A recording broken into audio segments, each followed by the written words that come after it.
news begins right now with a breaking news alert.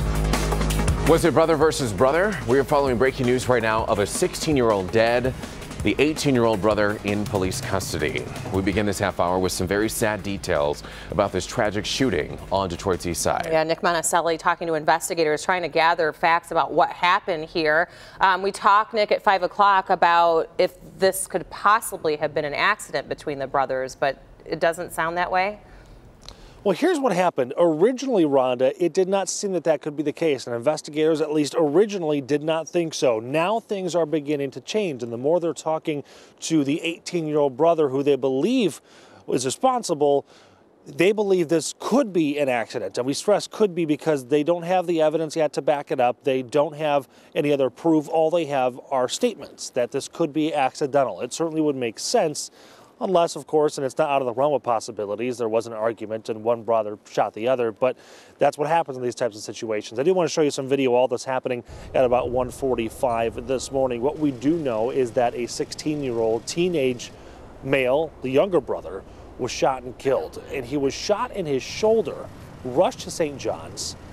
In the middle of surgery, that's when he passed away. Now, his 18-year-old brother is in police custody, and there's a difference between being in police custody and under arrest. He is downtown as we speak at DPD headquarters there, talking to homicide detectives about what happened. So that's why we say he's in custody, because he is being interviewed. He is not under arrest as of right now, and if this turns out to be accidental, he may not be under arrest. That's up to the prosecutors.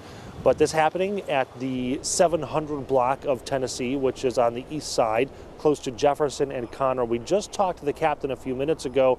He tried to give us a better understanding of why this could be accidental, but again, that's something they're trying to figure out.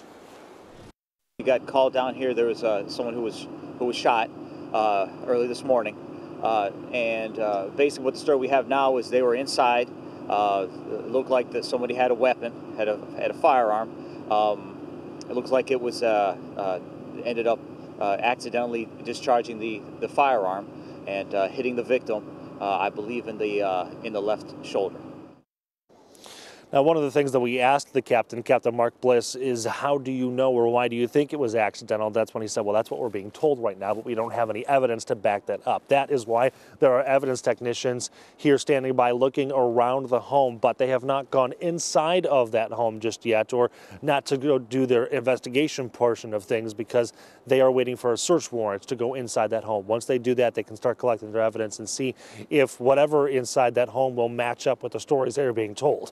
Again, the 18-year-old in custody downtown talking to detectives. A handgun also has been recovered. But Everett and Rhonda, I think kind of the highlight in all this is not necessarily was it accidental or not. That's certainly an important factor, but we are just a few days away from Christmas, and now this family is dealing with the fact that the 16-year-old is gone and an 18-year-old, again, accidental or not, is responsible because police believe he's the one who shot him, accidental or not. Just so incredibly awful. sad. Awful Yeah, for this family. Hate hearing stuff like that, especially so close to the holidays. Nick, thank you for the update there.